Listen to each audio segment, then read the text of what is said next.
Stardust Racers at Universal's Epic Universe is the best coaster in Orlando. This Dueling Mack Rides multi-launch combines 2 tracks of wild ejector airtime into a series of near misses. But how does it stack up against not only other elite coasters, but other dueling coasters? In this video, I will review Stardust Racers and see how it stacks up.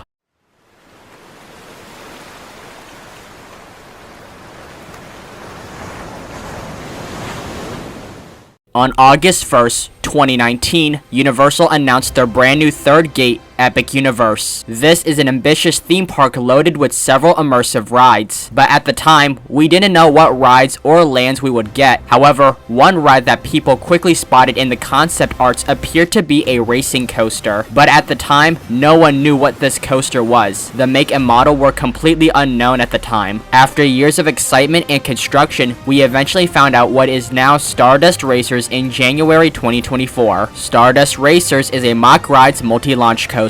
The coaster stands 133 feet, 41 meters tall, reaches a top speed of 62 miles per hour or 100 kilometers per hour, and traverses 5,000 feet, 1,524 meters of track. Now, these statistics are for both sides. One of the more unique aspects of Stardust is that it's a dueling coaster. This means there are 2 tracks that you race side by side with. The reason Universal went with a racing coaster was for 2 reasons. First, high capacity. Having 2 coasters instead of 1 naturally means there's a higher capacity. The other is to be a spiritual successor to another dueling coaster. Do any of you remember Dueling Dragons? You know, the pair of B&M inverts that stopped dueling because some idiot lost his phone and hit another idiot in the face? Yeah, that dueling coaster, which has since been scrapped. So mad for not riding it. This is what I get for being 2 to 4 years late to the coaster party, but people still missed that ride, so Universal developed this. This dueling element is what makes Stardust special, as you traverse this layout while interacting with the other track. This complements the already excellent layout, which is littered with exciting ejector airtime. Stardust is one of 2 attractions in Celestial Park of Epic Universe. This is the central hubs that connects all the portals. Stardust Racers is wedged in between the Harry Potter and How to Train Your Dragon lands.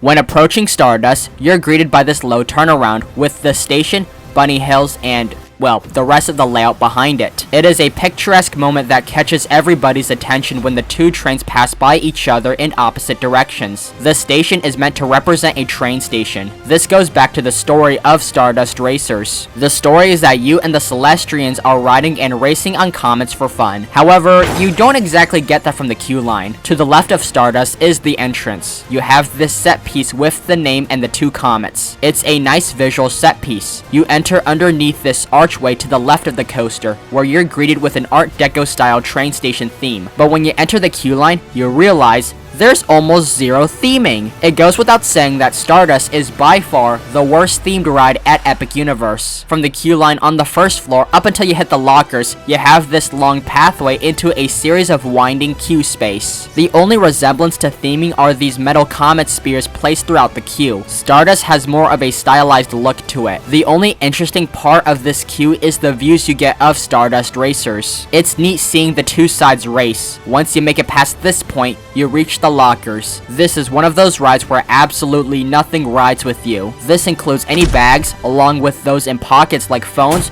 wallets, car keys, and your Nintendo band, even if you have zippered pockets. Hey, at least they aren't violating and strip searching you naked like some other parks. You will put your belongings in free, complimentary lockers that are of decent size that you access via Face ID. Essentially, how it works is that you scan your face similar to when you scan your park tickets. Then it will show just how chopped you are, similar to what your iPhone camera does. Once you confirm you are indeed that chopped, you're given a locker to put your stuff in. And these are double-sided, so there's no log jamming getting your stuff. Then you climb up a set of stairs onto the 2nd floor, and get used to climbing stairs, cause holy shit, this park has a lot of stairs. I swear every ride here has between 2 to 8 sets of stairs you need to climb per attraction. Heck, there are random pathways that require you to climb stairs. They get tiring real fast. And don't count on using elevators here, most are for ADA passes only. They are a disease at this park like roaches at a Florida home. There, you will pass a set of metal detectors to ensure you don't sneak metal in. After passing the metal detector, factors and feeling several bands lighter, you can choose your side. The left is for yellow or photon, while the right is for green or pulsar. From my experience, the green side typically has the longer wait, but not by a lot. This goes back to the wait time. Stardust Racers has one of the shorter waits at Epic Universe. During my first visit, Stardust had a 15 to 20 minute wait all day. Meanwhile, rides like Battle at the Ministry and Mario Kart were posing 90-minute waits all day. The reason for this low wait is likely due to its capacity. First of all, Stardust runs two sides almost consistently, so by nature, the coaster has double the capacity. Then each track runs with 3 20-passenger trains, so Stardust has a total of 6 trains, though they do have a 4th train for each side if it comes to that, and I rarely saw them double stack. Also irrelevant, but the back of the train has a flux capacitor like the ones from Back to the Future. Then there's a separate load and unload station to increase dispatch time. Finally, the crews know how to get the trains pumping, as the restraint checks are very simple. Speaking of the restraints, Stardust uses the standard Mack overhead lap bars used on all their extreme coasters and no seatbelt. They're super comfy and leave your upper body free. The only issue is that the lap bars have a tendency to staple, mainly in the valleys of the top hat, and this is usually the case since the operators were not stapling during my rides, but the airtime is so good, you will still feel the airtime even when the lap bars are tightened. All these things in place means the line is short and consistently moving, and the coaster is extremely reliable. This is something I was impressed by at Epic Universe, as I didn't see a single ride close for mechanical issues. The only time I consistently see Stardust down is for weather delays, which unfortunately happens a lot here because Florida weather is more bipolar than a bop with daddy issues. When you reach the station, you are assigned a row, but you can request a row if you ask nicely. I was able to get 4 rides on Stardust, 2 on each side, but one caveat I need to mention is that all my rides have been in the front row. This is because for one, I had my glasses with me to get these POVs. Second, most of the elements hit hard in the front row, so I just wanted to keep riding up front. And third, because of the dueling, the coaster is reliant on visuals, so I wanted the front for the cleanest view of that duel. When the ride begins, the trains are dispatched in unison, so there's a duel every time, though sometimes only one side will run if the other has a mechanical delay or someone ate way too many mac and cheese cones. You'll also notice the onboard audio playing from the seat speakers. Stardust has this symphonic soundtrack that plays in sync with the ride elements. It's a great soundtrack to pair with an elite coaster, and your ears will be thankful for it. The ride begins with a 180-degree turn. Green will turn left, while yellow will turn right. While this turn doesn't do much, they are the calm before the storm, and you get a neat view of Celestial Park. You enter this tunnel under the station and hit the first launch, or I'm sorry, launches. It's actually 2 launches. You have an initial kick, but then a second kick halfway through puts things into overdrive. The reason this launch section is broken up into 2 is because this is where the transfer track is. Because of that design, it's not really possible to have one continuous launch. However,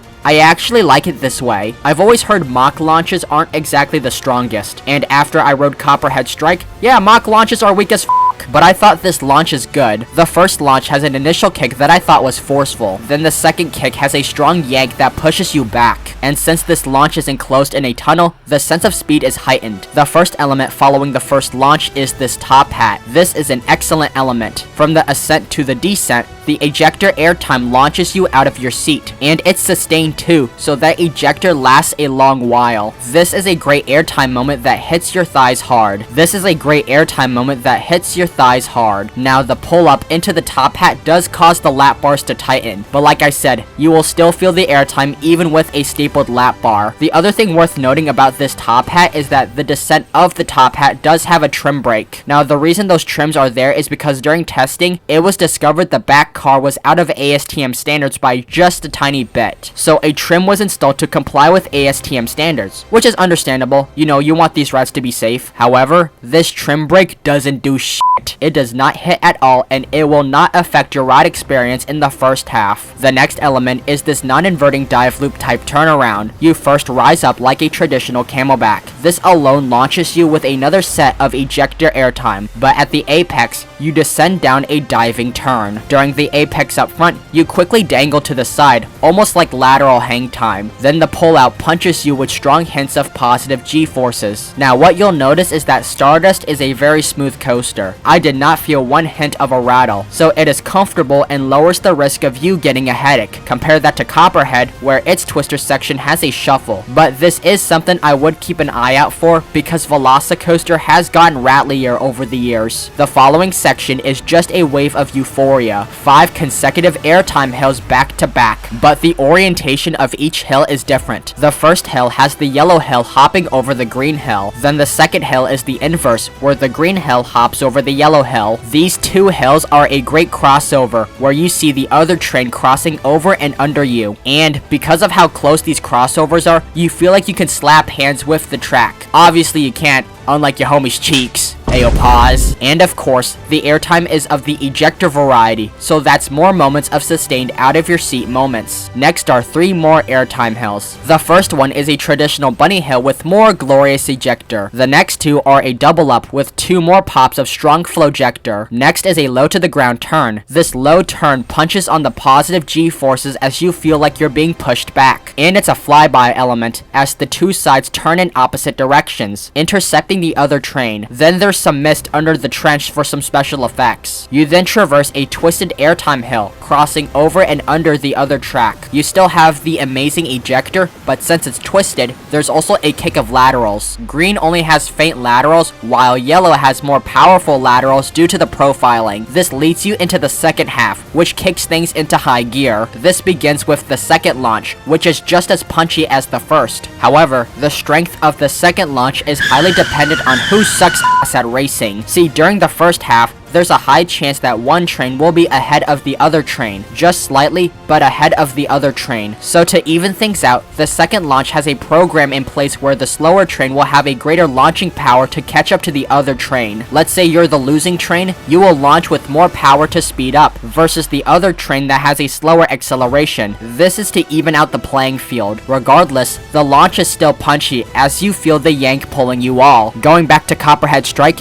you can't even tell there's a second launch cause you don't feel shit aside from the airtime hill built over it. This makes the launch on Stardust one of the punchiest for a Mack coaster. This leads you into the signature moment, the Celestial Spin. This is one of the greatest inversions of all time, and this is a spectacle wow. So what is this element? It's essentially half a camelback and a 0G roll, but it's designed to where the train traverses the inversion over and under the other side. On the green side, you launch into the 0G roll over the yellow track, which contains plenty of whip, laterals, and hang time, but then it levels out at the apex, so it descends down to ground level via a traditional airtime drop underneath the yellow roll. This part then rides out from the ejector. The yellow side is the inverse. You launch into what appears to be a traditional camelback underneath the green roll, providing more of the ejector variety, but at the apex, you descend down a barrel roll down drop. It's basically Stardust's version of Iron Gwazi's death roll. Now I ultimately prefer the death roll on Gwazi for the more violent whip and laterals. Stardust on yellow compensates with better hang time over the green track, and since one track is over the other,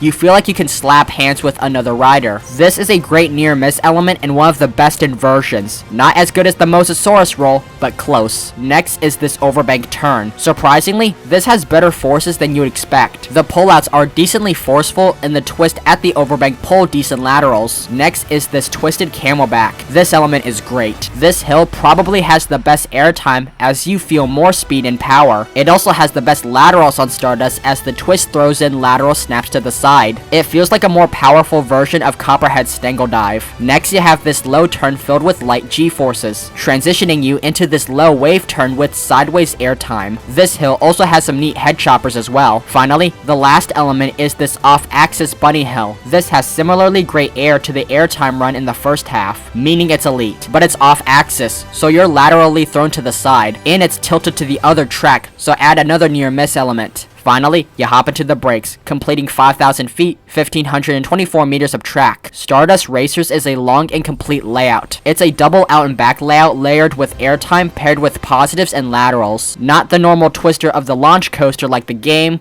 that your uncle would try to make you play naked. So much airtime of the ejector variety that fills in is just euphoric. The layout feels more in line with that of a hypercoaster or an RMC, not a Mack multi-launch. So I approve of Mack for what they did to craft this layout. Yeah, the back areas look like a rundown trap house, but that's expansion plot, so they will use that soon. And I was surprised Stardust was this good. I've heard great reviews before my visit, but I didn't have the highest of expectations. The problem is that I haven't ridden a lot of Mack coasters to begin with, and the few I have ridden were family coasters. Yeah, I've ridden Copperhead Strike, but I rode that a week after Stardust. Speaking of Copperhead, the reason I was comparing that to Stardust is that that's the closest thing comparable to Stardust, at least that I've ridden, mainly that both are Mack multi-launches with similarly great airtime. Granted, Copperhead has a much different layout focusing on hang time, but it's somewhat comparable. With that being said though, I do prefer Stardust for the more extreme forces, although it's important to note that I haven't experienced any coasters outside of North America yet. Same with Velocicoaster, which I do have to mention because I know those two rides are going to get compared a lot. I've already done a review for Velocicoaster, but that coaster is a complete package. The coaster has a diverse layout blending positives,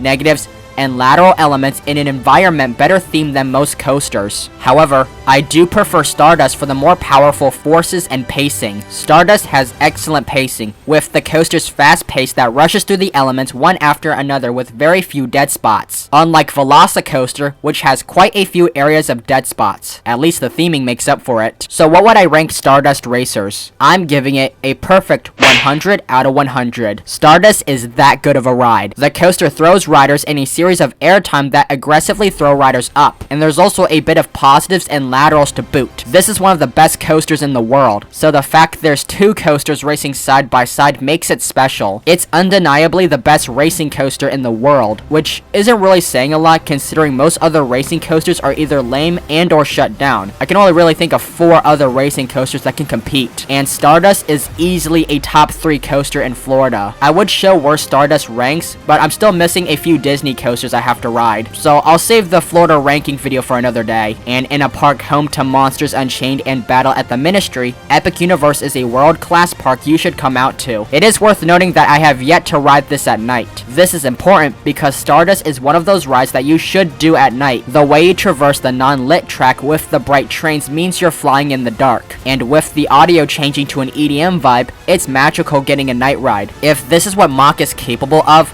I'm excited to eventually check out their overseas installations. So that is my review of Stardust Racers at Epic Universe. What are your thoughts on Stardust? Leave all that down in the comments. If you enjoyed this, which you're hearing this so you probably did, please leave a like. Also, please consider subscribing and turning on notifications. That way, you'll be alerted next time I upload a video. Also, I'm on TikTok and Instagram, so go give me a follow over there. Finally, watch more bangers you see right here. This is the Coaster Flood, riding out.